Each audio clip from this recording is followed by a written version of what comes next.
काफी है। पूरा देखना है तो जाइए नेट पर। सजद के जा रही है। कौन आज इतना मुकद्दस है कि जिसका दिल उड़ता ना हो?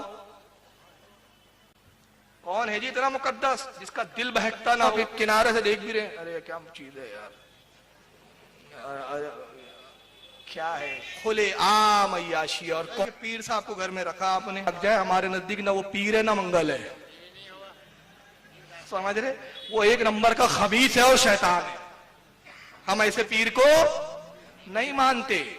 दूसरा, हमारा अकीदा किताब व सुन्नत है, हमारे अकायद किताब में है, सुन्नत में है। ये पीरों पे हमारे अकीदे का इन्हिसार नहीं है, ये दलील मत दीजिए आप। और जो ऐसा पीर जो अपनी मुरीदनी को लेकर भाग जाए, ना उसको हम रहनुमा मानते, ना उसके पीरी मुरीदी के हलके को हम इस्लामी निजाम समझते। हम गुलामान अहमद रजा है, कोई भी हमसे जीता नहीं। तो छम छम नाचू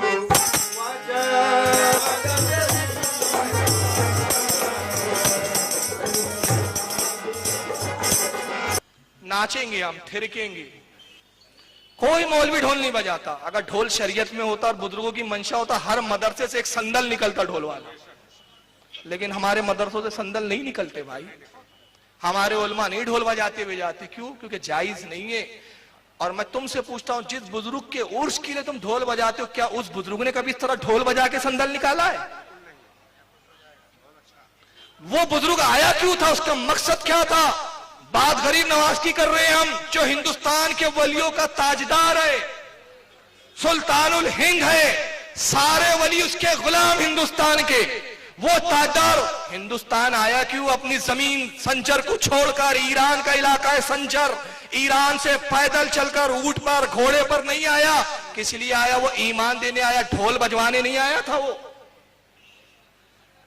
तो क्या वो बुजुर्ग खुश होता है आप ढोल बजाते? कसम खुदा की उसकी रूह तड़पती है। देखता है कि मेरा मकसद क्या था, मेरा मिशन क्या था, और मेरे मिशन की नाचेंगे धज्जियां उड़ाई जा रही है।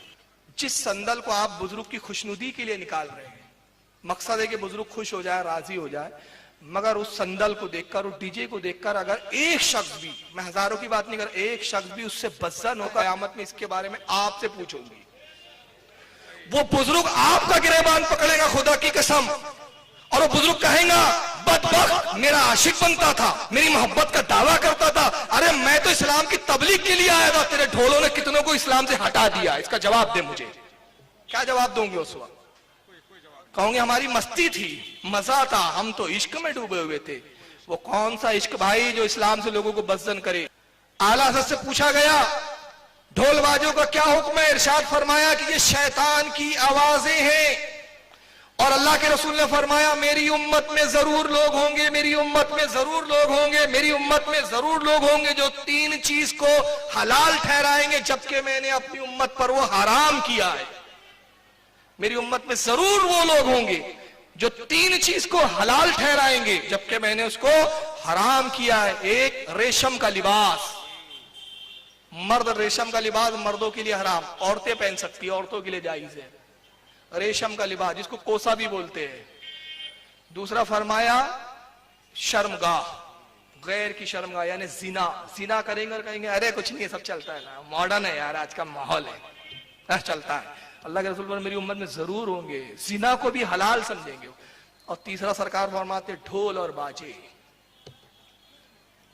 नबी ने हराम किया और आप हलाल ठहरा रहे, तो नबी खुश हो रहा है? नहीं हो रहा है। ये मसला क्या आलादत है भाई? आला से पूछा गया, हुजूर पीर कैसा होना चाहिए? फरमाया, जिसमें 4 शर्तें हो वो पीर होने के लायक है। 4 में से एक भी शर्त में कम पाया जाए उससे मुरीद होना जायज नहीं। मुरीद हुआ तो बैत कायम नहीं होंगी, ये सिलसिला रसूलुल्लाह तक नहीं पहुंचेगा बल्कि शैतान तक पहुंच जाएगा। 4 शर्तें कौन सी है? आज तो पीर का मयार, फला साहब बहुत पहुंचे हुए बाबा है, बहुत बड़े बुजुर्ग है, क्यों? फला सेठ साहब इनके मुरीद है। ये मयार नहीं है भाई। मयार क्या है? 4 शर्तें हालत बताते हैं। पहला शर्त, आलिम बाअमल हो, बाअमल। और फरमाते अगर आलिम ना हो, तो कम से कम इतना इल्म रखता हो कि अपने जरूरियात के मसाइल बगैर किसी की मदद से किताबों से निकाल सके।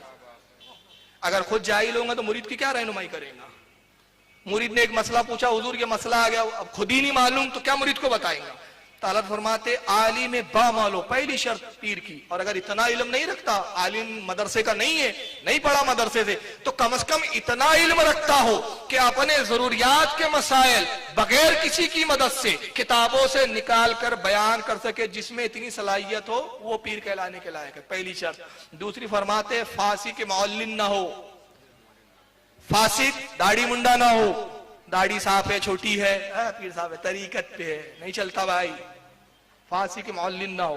दूसरा फरमाते बेनमाजी वगैरह फिस्क की किस्मों में आ गया, झूठ ना बोलता हो, बेनमाजी ना हो, बदनिगाही ना करता हो, औरतों से पैर ना दबाता हो, बेपर्दा औरतों से ना मिलता हो।